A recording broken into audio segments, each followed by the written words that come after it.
டாஸ்மாகில் 180% கடைகளில் ஓனருக்கும் டாஸ்மாகுக்கும் அக்ரிமெண்ட் கிடையாது. நடுவில் சில தனியார்கள் அவர்களை கரூர் கேங் என்று சொல்லப்படுகிறது. அவங்க தான் அக்ரிமெண்ட் போட்டுட்டு அவங்க உதாரணமாக இந்த இடம் டாஸ்மாக்னா 50,000 ரூபான்னு ஓனரோட அவங்க அக்ரிமெண்ட் போட்டுக்கிட்டு டாஸ்மாகுக்கு 1.25 லட்சம் வாடகைக்குன்னு விடுறாங்க. பாஜகவின் வளர்ச்சி வேகமாக இருந்தால் கூட இது நோட்டாக்கு கீழான கட்சின்னு பல பேரும் கிண்டல் பண்ண நேரத்தில் 2023 திடீர்னு கூட்டணி கிடையாது அப்படின்னு இது உள்ளாட்சி தேர்தல் அப்போ சொன்னப்போ தனியாக 4 நாள் முன்னாடி அமைச்சு 8% ஓட்டு வாங்கி காட்டினாங்க.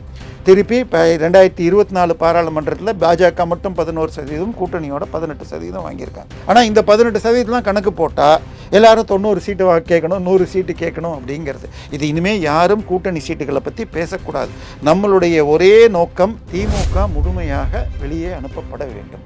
நானே இங்கே சொல்லியிருக்கேன், ஸ்டேட் அமைச்சர் கொடுக்கக்கூடும். பெரும்பாலும் பிஎம்ஓ ஆஃபீஸில் கொடுத்தால் எந்த துறை வேண்டுமானாலும் அவர் பார்ப்பார். அதில் ஹோம் கொடுத்து சிபிஐ போன்ற விஷயங்கள் அவருக்கு கீழே வரலாம். கடந்த 2 நாட்களில் பார்த்தீங்கன்னா இடியுடைய சம்மிட் ஒன்றில் இடிக்கு சில விஷயங்களில் சரியான ஒத்துழைப்பு நீதிமன்றத்தில் கிடைக்கல, சில ஓட்டைகள் இருக்கிறது. 100க்கும் மேற்பட்ட சிறப்பு நீதிமன்றங்கள் இருந்தும் எங்களுக்கு வரலன்னு இன்றைக்கி டைம்ஸ் ஆஃப் இந்தியா பேப்பரில் அவங்க சொல்லியிருக்காங்க. ஸோ இது போல் பிளக்கிங்க்கு அவர் ஒரு ஐபிஎஸ் ஆஃபீஸராக இருந்ததால் மிக முக்கியமான போஸ்ட் அவருக்கு காத்திருக்கிறது. அவங்களுடைய வாக்குறுதியில் பார்த்தீங்க, திமுக ஆட்சிக்கு வந்தால் ஆண்டிற்கு 100 நாட்களுக்கு குறையாமல் சட்டமன்றம் நடக்கும், இவை முழுவதும் நேரடி ஒளிபரப்பு நடத்தப்படும். நாங்கள் இந்த முறைதான் இந்த பட்ஜெட் கூட்டத்தொடர் 30 நாள் நடைபெற்றது. ஆனால் ஒரு நேரடி ஒளிபரப்பில் கூட எதிர்க்கட்சி பேசினா காட்ட மாட்டாங்க. ஸோ இப்போ இந்த 30 நாளை சேர்த்தா கூட 150 நாள் தான் 4.5 வருஷத்தில் வருது. மிச்சம் இருக்கிற 8 மாதத்தில் இன்னொரு 15 நாள் வந்தால் ஜாஸ்தி. அப்போ 5 வருஷத்துக்கு 160 நாள் போட்டால் 32 மார்க் வருது. அப்போ 150 ஆண்டிற்கு 35 நாள், 100 நாள்னு சொன்ன இடத்துல 35 கூட வாங்கலைன்னா ஃபெயில் மார்க் தான் வருது. உலகிலேயே மிகப்பெரிய ஈவி கம்பெனி பிஎம்டி கம்பெனி சென்னையோடு பேசிக்கிட்டு இருந்தவங்க சென்னை வேண்டான்னு ஹைதராபாத் போயிட்டாங்க. பிஎம்டி கம்பெனி அதே பிஎம்டிக்கு இது நோக்கியா சப்ளையர் என்ற விதத்தில் இங்கே ஃபேக்ட்ரிகள் இருக்குது. அப்போ சென்னையில் இருக்கிற இண்டஸ்ட்ரியல் செட்டப்பு சரியான துணை அமைப்பு திமுக கொடுக்கலை, அல்லது அதை விட அவர்கள் சிறப்பானது கொடுக்குறாங்கன்னு தெரியுது. ஸோ வரவேண்டிய முதலீடுகள்லாம் இழந்துட்டு வேலை வாய்ப்புகளை கெடுத்துட்டு டாஸ்மாக் வியாபாரம் கடன் வாங்குவது மட்டுமே நடந்துகிட்ருக்கு.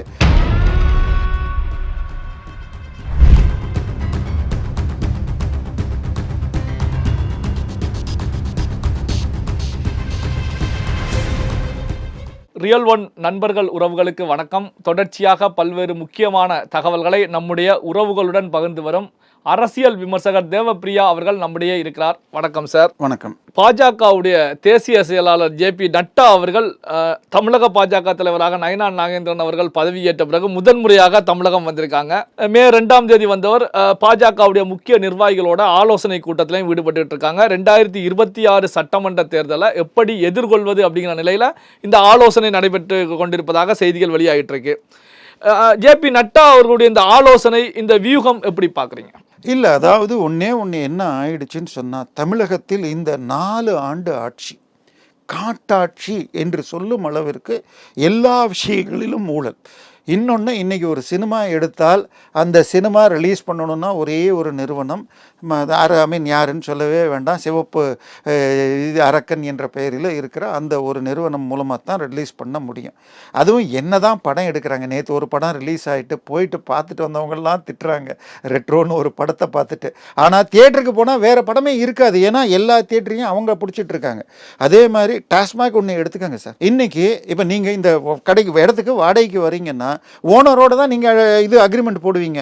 டாஸ்மாகில் 180% கடைகளில் ஓனருக்கும் டாஸ்மாகுக்கும் அக்ரிமெண்ட் கிடையாது. நடுவில் சில தனியார்கள் அவர்களை கரூர் கேங் என்று சொல்லப்படுகிறது. அவங்க தான் அக்ரிமெண்ட் போட்டுட்டு அவங்க உதாரணமாக இந்த இடம் டாஸ்மாக்னா 50,000 ரூபான்னு ஓனரோட அவங்க அக்ரிமெண்ட் போட்டுக்கிட்டு டாஸ்மாகுக்கு 1.25 லட்சம் வாடகைக்குன்னு விடுறேன். இது மாதிரி அதுவும் பார் லைசன்ஸுக்கெல்லாம் பணம் கட்டாமல் வித்தவுட் லைசன்ஸ் நடக்கிற மாதிரி தான் 75% கடைகள் இருக்கிறது அப்படின்னு யூனியன் மெம்பர்ஸ் வந்து கொடுக்குறாங்க. ஸோ அப்போது திரு பிடிஆர் அவர்கள் சொன்னதாக இருக்கட்டும், நம்ம இவர் முன்னாள் சட்டமன்ற உறுப்பினர் திரு கிருஷ்ணசாமி, டாக்டர் கிருஷ்ணசாமி அவர்கள் டாஸ்மாக்லாம் ஆண்டிற்கு பல 1000 கோடிகள் நஷ்டங்கிறாங்க. அதுக்கு அடுத்தது பார்த்தா கல்குவாரி, மணல் ஊழல். சார், அதை தாண்டி எந்த ரேஷன் கடைக்கு சப்ளை பண்ணுற அந்த கிறிஸ்டி என்ற நிறுவனம், அவங்கக்கிட்ட யார் வாங்கிறதுக்கு துணை நின்ற IAS அதிகாரி, இவர்களெல்லாம் எங்கள் ஆட்சி வந்தால் கடுமையாக தண்டிக்கப்படுவார். அதே ஆஃபீஸரை இவங்க முக்கியமான போஸ்ட்டுக்கு போடுறாங்க. எந்த நிறுவனம் பெரம்பூரில் ஒரு பில்டிங்கை கட்டினப்போ உங்களுக்கு பேந்து வந்துச்சு, அதை ஆய்வு பண்ணுறோன்னு போயிட்டு அந்த நிறுவனம் மீது நடவடிக்கை எடுப்போன்னாங்களோ, அதே நிறுவனத்துக்கு 750 கோடிக்கு கிண்டியில் ஃபின்டெக் சிட்டி கான்ட்ராக்டை கொடுத்துருக்காங்க. ஸோ இந்த திமுக ஆட்சி மீண்டும் தொடர்ந்தால் தமிழ்நாடு என்பதே சிதறி போயிடும். கடன் தினந்தோறும் நாளுக்கு நாள் கடன் அதிகரிச்சுக்கிட்டே போகுது. ஆண்டுக்கு 1 லட்சம் கோடிக்கு அதிகமாக கடன் வாங்க. ஸோ இந்த ஆட்சி தோக்கப்பட அடிக்கணும். ஸோ பாஜகவின் வளர்ச்சி வேகமாக இருந்தால் கூட இது நோட்டாக்கு கீழான கட்சின்னு பல பேரும் கிண்டல் பண்ண நேரத்தில் 2023 திடீர்னு கூட்டணி கிடையாது அப்படின்னு இது உள்ளாட்சி தேர்தல் அப்போ சொன்னப்போ தனியாக 4 நாள் முன்னாடி அமைச்சு 8% ஓட்டு வாங்கி காட்டினாங்க. திருப்பி 2024 பாராளுமன்றத்தில் பாஜக மட்டும் 11%, கூட்டணியோட 18% வாங்கியிருக்காங்க. ஆனால் இந்த 18% கணக்கு போட்டால் எல்லாரும் 90 சீட்டு கேட்கணும், 100 சீட்டு கேட்கணும் அப்படிங்கிறது. இது இனிமேல் யாரும் கூட்டணி சீட்டுகளை பற்றி பேசக்கூடாது. நம்மளுடைய ஒரே நோக்கம் திமுக முழுமையாக வெளியே அனுப்பப்பட வேண்டும். எப்படி பக்கத்தில் ஆந்திராவில் நடந்ததோ, பிரதான எதிர்க்கட்சி அந்தஸ்து கூட ஜெகன்மோகன் ரெட்டி கிடைக்கலையோ, அந்த மாதிரி இங்கே வேலை செய்யணும். தேவைப்பட்டால் விஜய் மற்றும் சீமானை கூட இந்த கூட்டணியில் இழுக்கணும் அப்படின்னு சொல்லிட்டு நான் 50 சீட்டுக்கு குறையாமல் பாஜக நிற்கும். அதற்குள்ள அளவுக்கு பேச்சுக்கள் மேலே நடந்திருக்கு. ஆனால் அதை பற்றி கூட இங்கே பேசாங்க. விஜய் உள்ளே வந்தால் அதில் கூட குறையக்கூடும். நீங்கள் உங்களுடைய கான்சன்ட்ரேஷன் முழுக்க இவர்களை தோற்கடிக்கணும், அதில் ஊழல் வெளிப்படுத்தணும். இன்னும் கூட பல பேருக்கு வருத்தம் இருக்கிறது. அண்ணாமலை இருந்தப்போ அத்தனை விஷயங்களும் வெளியில் வந்திருக்கு. இந்த கடந்த 4-5 நாட்களில் வந்துள்ள தீர்ப்புகளை பற்றி பார்த்தாலே போதும். ஒரு கல்லூரிக்கு நியமிக்கப்பட்ட ஊழியருக்கு சம்பளம் கொடுக்கக்கூடாதுன்னு வழக்கு போட்டதுக்கு கல்லூரி கல்வி இயக்குனரை கூப்பிட்டு ஹைகோர்ட்டில் கூப்பிட்டா அவர் வாயை மூடிட்டு இருக்கார். பார்த்தார் ஜட்ஜு, 50 லட்சம் ரூபாய் அபராதம் சென்னை தமிழகத்துக்கு அரசு மேலே போட்டு அதில் 25 லட்சத்தை அந்த கல்லூரி ஊழியர்கிட்ட வசூல் பண்ணணும்னு சொல்லியிருக்காரு. அதே மாதிரி போன மாதம் தான் 5 லட்சம் ரூபா இன்னொரு இதே மாதிரி வழக்கில் வந்திருக்கு. ஸோ மத்திய உத்தரவு இது ஹைகோர்ட்டாக இருக்கட்டும், உச்சநீதிமன்றத்திலையும் மாறி மாறி தீர்ப்புகள் வந்தாலும் அண்ணாமலை போன பிறகு இவைகள் மீடியாவில் பெருசாக இருக்கு. ஸோ இதை கான்சென்ட்ரேட் பண்ணி என்ன பண்ணணும், யாரும் கூட்டணியை பற்றி பேசாதீங்க, எனக்கு இவ்வளோ சீட்டு வேணும். சில அதிமுகவில் அங்கேயும் சில மோட்டர் மவுத்து இருக்கும். ஸோ அவங்க யாராவது பாஜகவை கிண்டல் பண்ணி பேசினாலோ அதற்கு நீங்கள் பதில் கொடுக்க வேண்டாம். நம்மளுடைய ஒரே இலக்கு 2026 பாஜக அதிமுக கூட்டணி வெல்லணுங்கிறது தான். அப்படின்னும் அதுக்கு ஸ்ட்ராட்டஜிஸ் கடந்த 4 நாட்களில் பார்த்தீங்கன்னா விஜய் பாஜக எதிர்ப்பை இப்பொழுது நிறுத்தி உள்ளார் என்றும் காட்டப்படுகிறது. என்னை பொறுத்த வரைக்கும் விஜய் வருவார் என்பதில் தனிப்பட்ட முறையில் சந்தேகங்கள் இருந்தாலும் அதையும் அவரையும் இழுக்கணுங்கிற நோக்கத்தில் நட்டாவும் சில பேச்சுவார்த்தைகள் நடத்துவதாக சொல்லப்படுகிறது. இவைகள் நடந்தால் திமுக 1991, 2001, 2011 25 சீட்டுக்கு கீழே தான் வாங்கினாங்க. அந்த நிலை மீண்டும் வருமோ என்ற பயம் இருக்கிறது. இப்போ அண்ணாமலை அவர்களை பொறுத்த வரைக்கும் அமெரிக்கா சென்றிருந்த அண்ணாமலை அவர்கள் மீண்டும் தமிழகம் திரும்பி இருக்காங்க, இந்தியா திரும்பி இருக்காங்க. அண்ணாமலை தமிழக பாஜக தலைவர் பதவியிலிருந்து எடுக்கப்படும் போது அவருக்கு முக்கியமான பதவி கொடுக்க போறாங்க, மத்திய அமைச்சராக போகிறார், ராஜ்யசபா எம்பியாக ஏதோ ஒரு மாநிலத்திலிருந்து தேர்வு செய்ய போறாங்க அப்படிங்கிற செய்தியெல்லாம் வெளியாகிட்டு இருந்துச்சு. ஆனால் இந்த நிமிஷம் வரைக்கும் அண்ணாமலை அவர்களுக்கு எதிர்பார்த்தது போல முக்கியமான பதவி கொடுக்கப்படலை. இப்போ அண்ணாமலை அவர்கள் நாடு திரும்பி இருக்காங்க. அண்ணாமலை அவர்களுடைய செயல்பாடு எப்படி? இல்லை, அண்ணாமலை விடுவிக்கப்பட்ட நீங்கள் சொன்னீங்க, அது எல்லாமே எதுவுமே இல்லை. மோடியும் அமித்ஷாவும் அண்ணாமலைகிட்ட பேசிட்டு நீங்கள் தொடர விரும்புகிறீர்கள்னா இல்லை, எடப்பாடி கூடாதுன்னு நான் பேசிட்டு அதோடு இது பண்ண முடியாது, பட் கூட்டணியுடைய வெற்றிக்கு நான் போராடுவேன், ஆனால் கட்சி தலைவர் வேண்டான்னு. சரி, வேறு பதவி என்ன வேணும்னு கேட்டப்போ எனக்கு 3 மாதங்கள் ஓய்வு கொடுங்கள், கடந்த 2-3 வருடங்களாக நான் குடும்பத்தோட தொடர்ந்து 3 நாட்கள் கூட இல்லை, அதனால எனக்கு மே ஜூனில் ஓய்வு கொடுங்கள்னு கேட்டிருக்காங்க. அதன் பிறகாக என்ன போஸ்ட்டுன்னு பார்த்துக்கலான்னு சொல்லியிருக்காங்க. சார் பாஜக என்ற கட்சி இவரை மாத்திரம் திடீர்னு ஒரு பெரிய போஸ்ட்டுக்கு கொடுக்க முடியாது. அதாவது உதாரணமாக அவங்க 2004 தோக்கிறதுக்கே ஒரு மிக முக்கியமான காரணம் என்னன்னு சொன்னால், முரசொலிமாறன் இறந்தவுடன், அதாவது முரசொலிமாறன் கிட்டத்தட்ட 1.5 வருஷம் உடல்நிலை சரியில்லாமல் பேச்சு மூச்சு இல்லாமல் இருந்த கூட இலாக்கா இல்லாத அமைச்சராக வச்சு அவருக்கு அன்றைய நிலையில் 6 கோடி ரூபாய் மருத்துவமனை ஃபீஸை மத்திய அரசு ஏற்றுக்கொண்டது.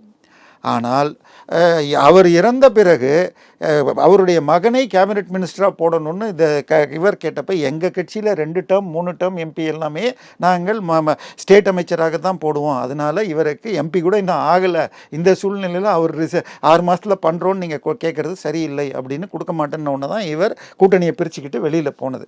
அதனால் இவங்களை பொறுத்த வரைக்கும் எடுத்த உடனே கேபினெட் அமைச்சர் கொடுக்க முடியாது.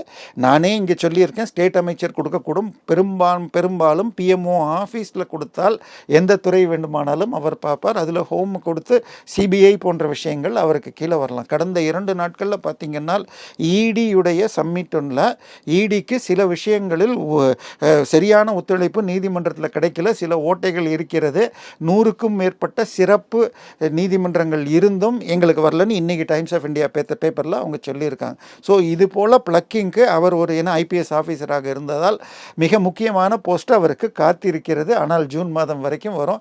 பக்கத்தில் இருக்கிற ஆந்திராவில் வருவாங்க. நீங்கள் போன முறை வந்த பொழுது எங்கிட்ட கேட்டப்பே அது வராது என்று ஆஃப் த கேமரா நான் சொன்னேன். அது ஆந்திராவில் வேற ஒருத்தரை போட்டாங்க.